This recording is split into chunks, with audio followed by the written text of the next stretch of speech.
ہمیشہ کے لیے قرآن میں محفوظ کر دیا۔ اللہ سبحانہ تعالیٰ نے قرآن پاک میں فرمایا، اور ان کی ماں نے بہن سے کہا اس کا پیچھا کرو، پس وہ دور سے اسے دیکھتی رہی اور وہ لوگ نہیں سمجھے۔ اس واقعے کا پس منظر کچھ یوں ہے کہ جب فرعون نے بنی اسرائیل کے نومولود بچوں کو قتل کرنے کا حکم جاری کیا تو حضرت موسیٰ علیہ السلام کی والدہ کو اللہ سبحانہ تعالیٰ نے الہام کے ذریعے ہدایت دی کہ وہ اپنے بیٹے کو دریا میں ڈال دیں اور اللہ پر توکل کریں۔ ماں نے اطاعت کی، لیکن ماں کا دل تو ماں کا ہوتا ہے۔ ایسے نازک لمحے میں بہن کو حکم دیا گیا کہ وہ دریا کے کنارے کنارے چلتی رہے اور بھائی کی خبر رکھے۔ حضرت موسیٰ علیہ السلام کی بہن نے اس ذمہ داری کو کمال ہوشیاری، بردباری اور محبت سے ادا کیا۔ وہ نہایت خاموشی سے دور دور سے بھائی پر نظر رکھتی رہیں تاکہ اسے کوئی نقصان نہ پہنچائے۔ یہ واقعہ بتاتا ہے کہ بہن کا دل کتنا حساس ہوتا ہے۔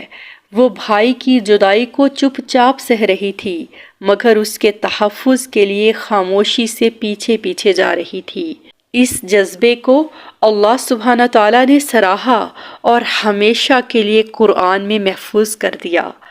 بہن نے اپنی چھوٹی عمر، خطرناک حالات اور فرعونی ظلم کے باوجود بھائی کا ساتھ نہ چھوڑا۔ وہ وفاداری کی ایک اعلیٰ مثال بن کر ابھریں، جس سے معلوم ہوتا ہے کہ بہن صرف زندگی کی خوشیوں کے لمحات کی ساتھی نہیں بلکہ مصیبتوں کی بھی شریک ہے۔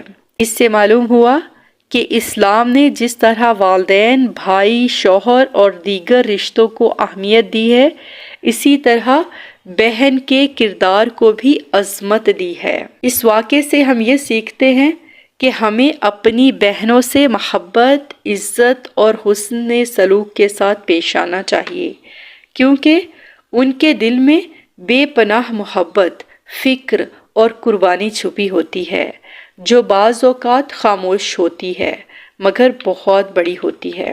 قرآن پاک کا مطالعہ کرنے سے معلوم ہوتا ہے کہ اللہ سبحانہ تعالیٰ نے بہن بھائی کو آپس میں جوڑنے، بھلائی کرنے اور خونی رشتوں کی مضبوطی پر زور دیا ہے، اور بہنوں کو وراثت میں حق دے کر اللہ سبحانہ تعالیٰ نے بہن کو مرتبہ عطا کیا ہے تاکہ یہ معلوم ہو سکے کہ بہن کو اللہ سبحانہ تعالیٰ نے کسی حق سے محروم نہیں رکھا، اور اس کے ساتھ ساتھ بھائی کو بہن کے ساتھ حسن سلوک کا حکم